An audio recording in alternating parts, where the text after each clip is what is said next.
All right, guys, I'm back with another rebooking every WrestleMania. Yeah, guys, sorry I've been taking a little bit of a break. Just a lot of things going on. I got my niece over, so I can't really record. She's like crying and all that. But yeah, just people moving around. I gotta help people move around and stuff, and just been busy. I wanted to talk about WrestleMania, but yeah, it was a good show though. I enjoyed it. I enjoyed the Austin match. I enjoyed the nostalgia. I wasn't really a fan of the Roman Brock match, but it was whatever. And I thought most of the celebrities did well. Logan Paul did well. I thought Johnny Knoxville did well. And was there another celebrity? Yeah. Well, he's not really a celebrity. He kind of works for the company, but Pat McAfee, he also did well. So yeah.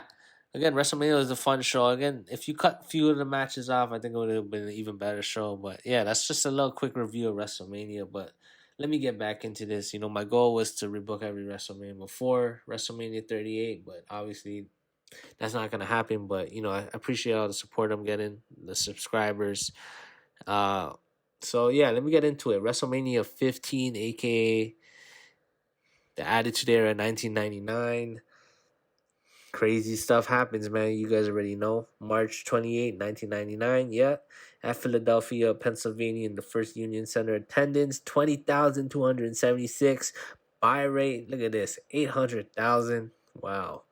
Tagline, the raging climax. And it definitely was, when you think about the Austin's chase for the WWF Championship. Let me go through the matches real quick.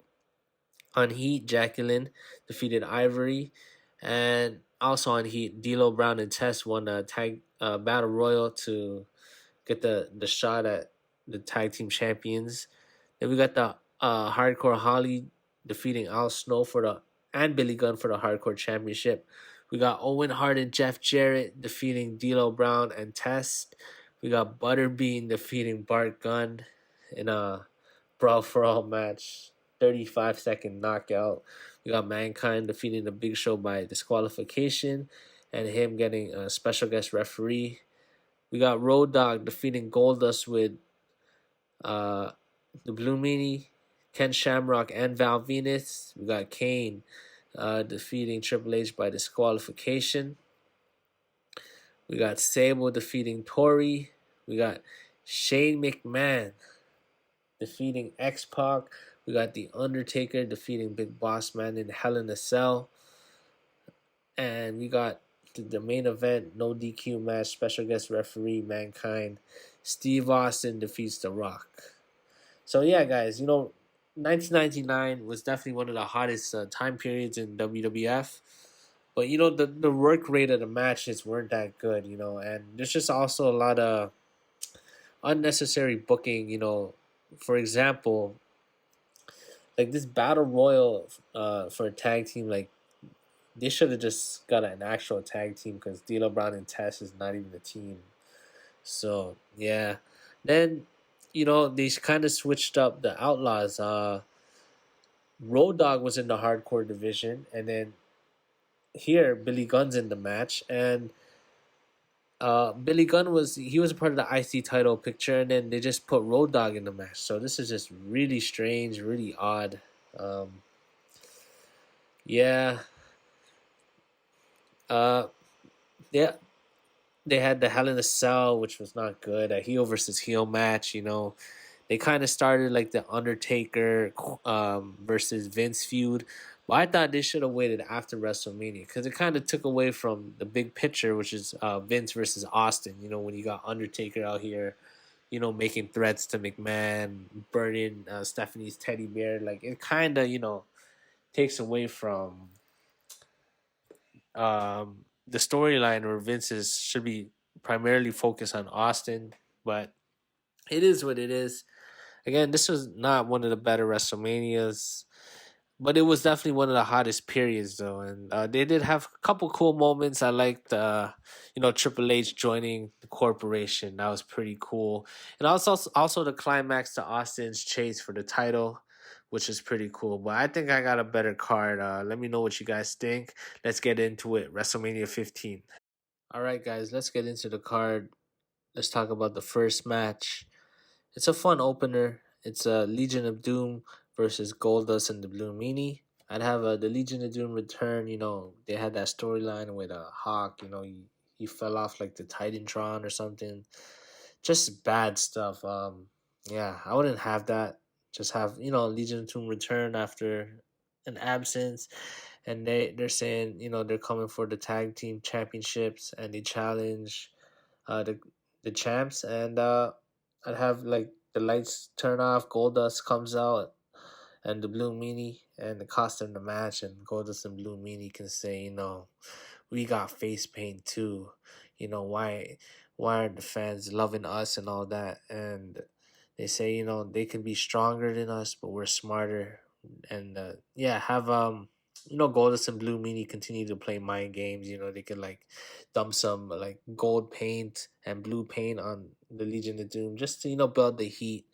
And yeah, this was actually one of the last few pay-per-views before Legion of Doom left. So, and they're an iconic tag team. They definitely should have been treated better and used better. And I think having them go over against Goldust and the Blue Meanie would be a fun way to start the show. So yeah, guys, that'll be match number one. And now we got the next match. All right, guys, we got the next match. Same match that happened on the card. It'd be Sable defending her women's championship against Tori. And yeah, I'd have like the same feud basically. I'd have, after Sable wins at the Rumble, she kind of turns heel. She says, she realizes she doesn't need the fans because she's a bigger star. And she's done it all by herself.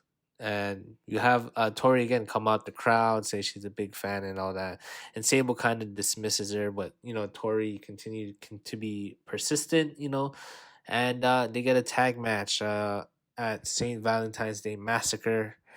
It's Tori and Sable versus the PMS, I think Pretty Mean Sisters. It's Ivory and Jacqueline. And yeah, I'd have Tori blind tag herself and actually get the win, and they celebrate. And after that, Sable hits her with a Sable bomb, and she can say like Tori was trying to outshine her, but she's the biggest star and all that. And Tori can say, man, it's better not to meet your idols because you realize how much they suck.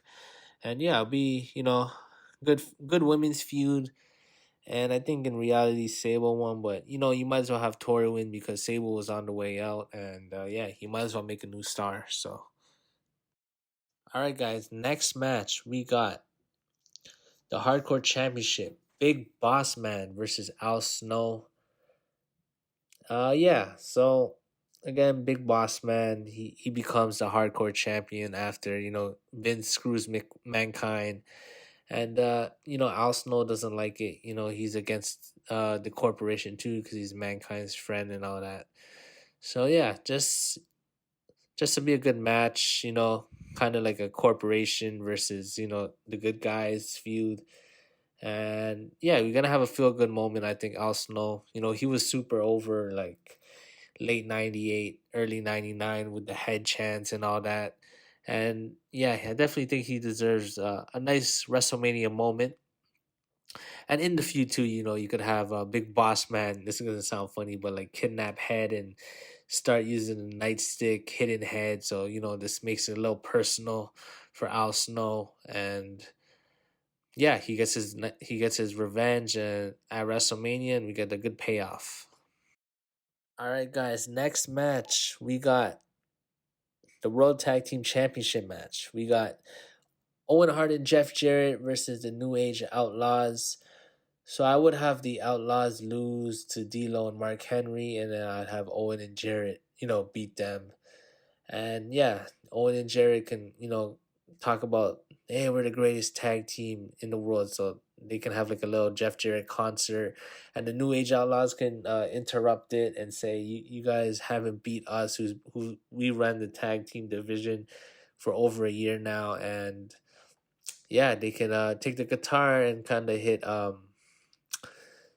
Jeff Jarrett, and DX can celebrate. And then yeah, and then they can continue the feud where Jeff Jarrett gets his revenge. He kind of hits China with the guitar, and yeah, and then the next week we could have China, trying to attack Deborah, and yeah, and then we could also have the New Age Outlaws, using their comedy, have like a fake Jeff Jarrett concert, just mocking him and all that. So there'll be some fun ways to build up this feud, tag team feud, and yeah, I think it'll be a solid match.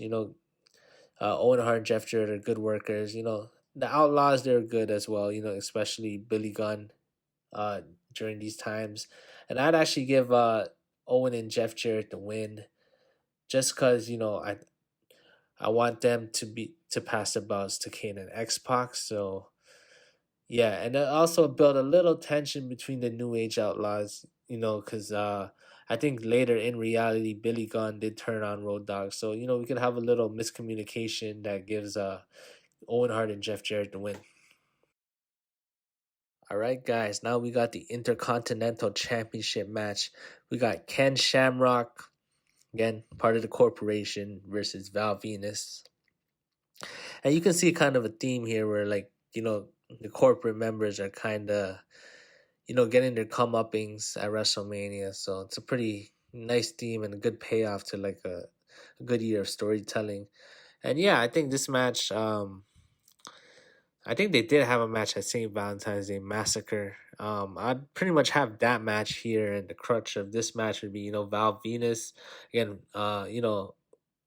flirting with Ryan Shamrock in the crowd, and Ken Shamrock snaps, and then Val Venus could have one of those videos, if you know what I mean, with Ryan Shamrock, and yeah, you could just have Ken Shamrock snap, try to break Val Venus's ankle on all that, and Ryan Shamrock could come, like get Ken Shamrock off him, and to get some more heat, you could even have Ken Shamrock like shove his sister and all that. So yeah, it gives Shamrock more heat.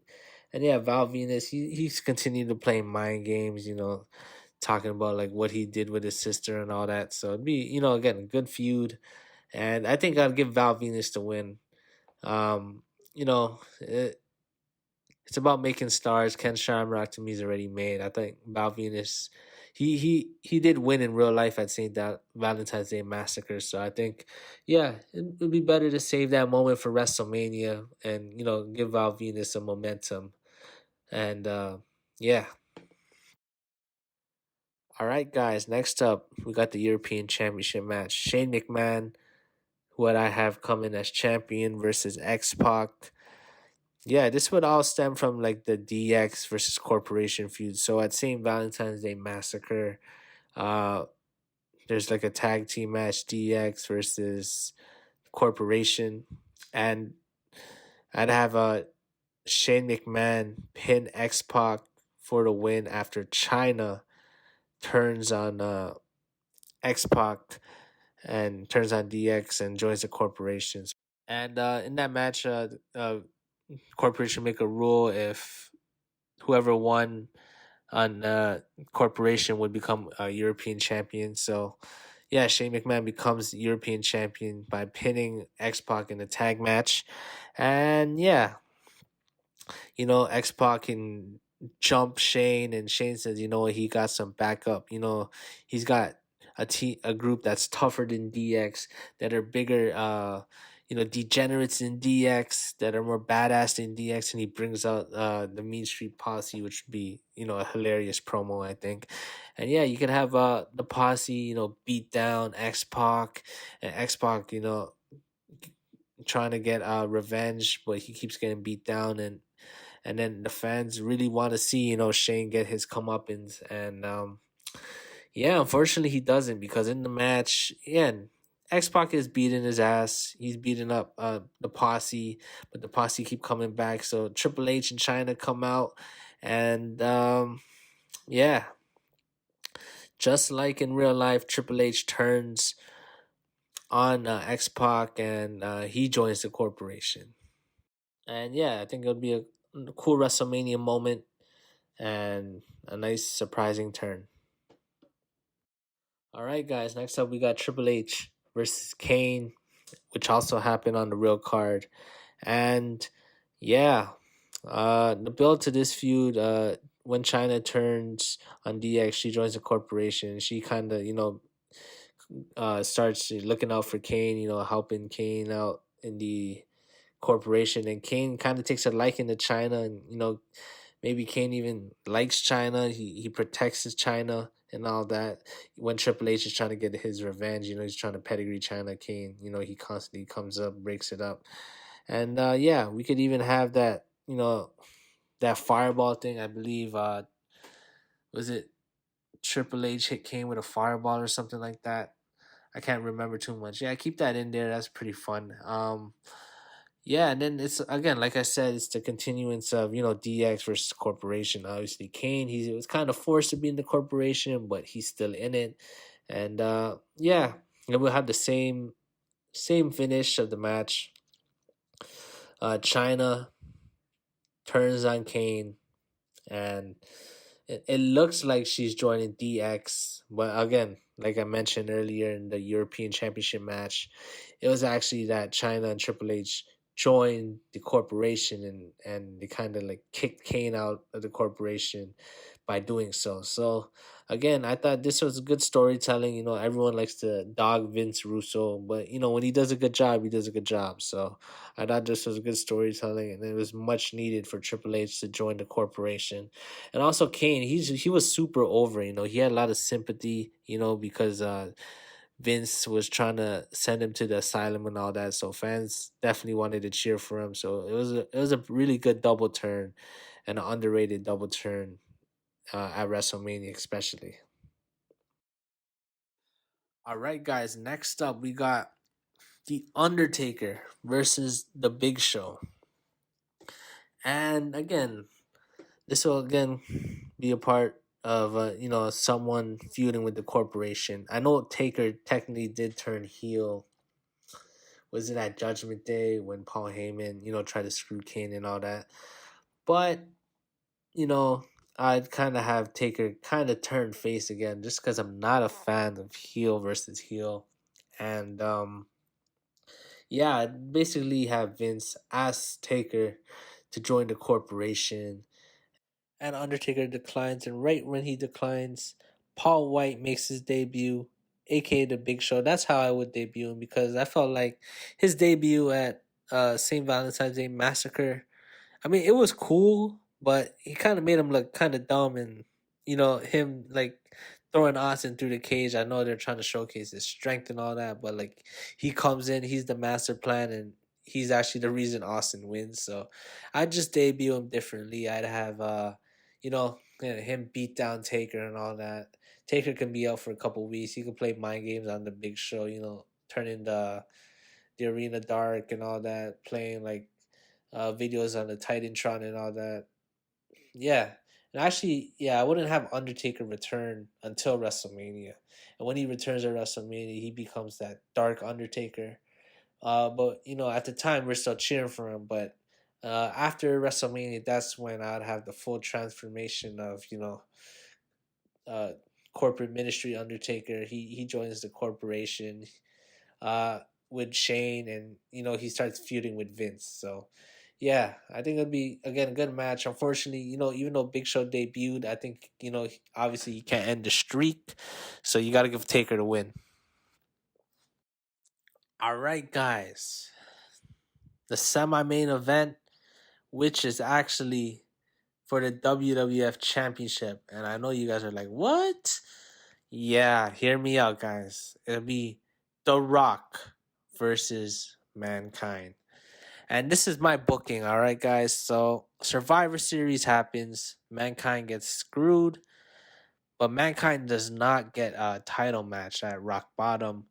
Mankind gets screwed by Vince out of the Hardcore Championship, giving Big Boss Man the title. And at the Royal Rumble, instead of Rock Mankind, it's Rock Austin. And yeah, you'd have the same finish where, Austin gets screwed. And yeah, at the Royal Rumble, Vince, he says he's number 30. And he wants a all corporate main event, and he says he's gonna lay down for The Rock and all that. So yeah, the final four is Vince, Taker, Kane, and Mankind. And Vince again, he orders Taker and Kane to eliminate Mankind and all that. And then that's when Austin comes out. He eliminates Vince, and the final three is Taker, Kane, and Mankind. And also, by the way, Austin's not in the Rumble. He just like comes out and eliminates Vince, getting his payback for what happened earlier in the night. And then, yeah, just have Mankind somehow eliminate both Taker and Kane, and Mankind is going to WrestleMania. Mankind wants to achieve his dream, of winning the WWE title, and I think the fans would be all over this because, you kind of waited. You didn't give Mankind the title matches right away. You kind of build him up even more, give him even more sympathy. He loses, his hardcore title, and yeah, Vince screws with him, but he finally gets his comeuppance at the Rumble, and yeah, and at St. Valentine's Day Massacre, that's when I would have you know Taker and Kane versus Austin and Do Love. Foley turns into Do Love for one night. Yeah, and I have again Do Love and Austin win, get momentum going into WrestleMania, and yeah, we could just have the same feud, where, Rock is being arrogant. He says he's better looking than Mankind. He's more marketable than Mankind.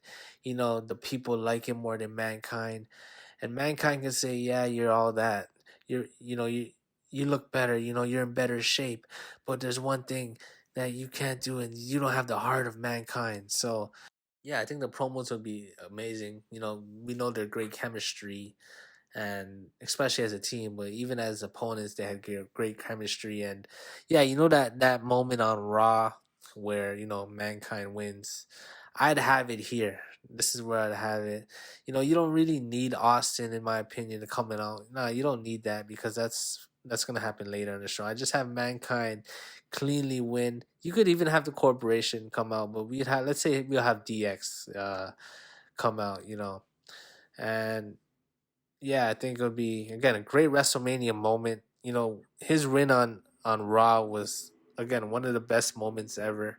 But I think WrestleMania, you gotta have the best moments, and I think it would be and then we could have that call Mankind achieves the dream that no one said he could, and you could even have Mankind go, Adrian, I did it at the end. So yeah. All right, guys, let's get into it. The main event of the evening. Steve Austin versus Vince McMahon, no holds barred. Yeah, forget the cage. I thought I was thinking about doing the cage match just like at St. Valentine's Day Massacre, but it does limit them to what they can do. No holds barred would be good. Uh, Again, where can I start? Austin gets screwed at Survivor Series. Um, he gets screwed at the Royal Rumble, and yeah, so St. Valentine's Day Massacre, him and Do Love win the match against Brothers of Destruction, and the stipulation is, if they win, Austin gets Vince, and that's builds the feud. And again, there's really not much more to say because this feud's been building since last year's WrestleMania, and you know again, people say the title match should main event, but in my opinion, this was a bigger feud than the title, just because of how over Austin was and how hated Vince was. And I love The Rock. He did a great job as a corporate champion, but the real feud was Vince versus Austin. We got that match on Raw that didn't happen, but now we've been waiting for a year to finally see it happen. And yeah, I think it'd be an all-time main event. I think I thought their cage match was really good, but I feel like in a no holds barred setting, it would be even better. And yeah, just to make it fun, we could have Shawn Michaels be special guest referee. He can say no interference because he's the ref. So yeah, we get a nice clean match. before the match, we could have the corporation jump Austin, and say, "Oh, the Vince could say, oh, the match did not start yet," and all that, and now ring the bell, and that's when Vince, he can use some weapons on Austin. He's getting cocky and all that. Then Austin makes the fun comeback, finally gets his revenge. Hits Vince with a chair. Uh, you know, Probably puts him through the announce table, gives him multiple stunners. Yeah, and that's how we'd end the show with Austin, defeating Vince, kind of putting to bed their amazing storyline that, pretty much started in, late 97, to be honest, after the first stunner. And yeah, it's just about payoffs for me. A lot of WrestleManias, they don't have payoffs. To me, this was a payoff. I know, like, when Austin finally became the champ after getting screwed, it was a payoff, yeah, against The Rock. But this was an even more payoff to see Vince get it, on the grandest stage. And I think a great moment. We have Austin and Shawn drinking a beer after, and Austin can pour the beer on Vince, and be a fun way to end the show and bring the crowd home happy. Yeah, guys, so that is my card. Let me know what you guys think about the card, and yeah, let me run through the matches right now. We got the Road Warriors, Animal and Hawk Legion of Doom versus Goldust and the Blue Meanie for the WWF Women's Championship. Sable versus Tori for the WWF Hardcore Championship. The Big Boss Man versus Al Snow for the WWF World Tag Team Championship. Jeff Jarrett and Owen Hart versus the New Age Outlaws for the Intercontinental Championship. Ken Shamrock versus Venis for the European Championship. Shane McMahon versus X-Pac. Triple H versus Kane. The Undertaker versus The Big Show for the WWF Championship. The corporate champion, The Rock versus Mankind. And in the main event, no holds barred, special guest referee, the Heartbreak Kid Shawn Michaels. The boss, the chairman, Vince McMahon versus the Texas Rattlesnake, Stone Cold Steve Austin. Oh, hell yeah.